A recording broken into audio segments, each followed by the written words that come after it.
Ladies and gentlemen, welcome to Lot Insight. My name is Gavin and you're listening to Chat with Gavin, a show that delves into all aspects of property.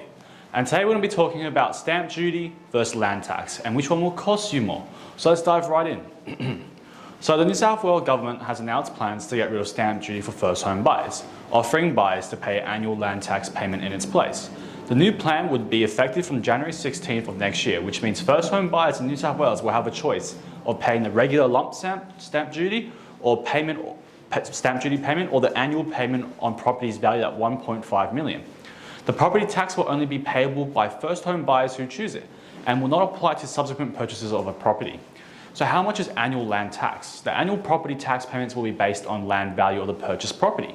The property tax rates for the following year would be $400 plus 0.3% of the land value for properties whose owners live in them, and $1,500 plus 1.1% of the land value for investment properties.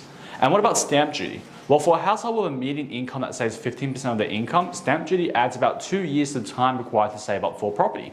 As you can see in the table below, stamp duty is not cheap. So what's the difference? It's a pretty big difference, to be honest. This would mean an owner of a $1.2 million property may have a land value of about $750,000 and would need to pay $2,650 a year instead of an upfront cost of $50,875. Or a buyer looking to purchase a $1.5 million property could make savings of $67,000 by not having to come up with the money up front. Another key difference is a buyer who opts to pay the land tax could actually end up paying significantly more by opting for the digestible annual tax if they hold onto the property long term.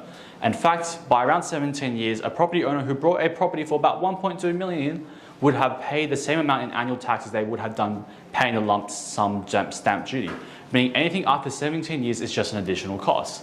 So key takeaway from today is first home buyers who want to get onto the property ladder quickly but are struggling to get together enough money to cover a deposit, and also stamp duty could benefit from the government scheme and forego the lump sum payment. However, buyers wanting to hold onto the property long term could actually end up paying significantly more by opting for the more digestible annual tax. Thanks for listening, guys. Don't forget to hit that like and subscribe, and see you next time.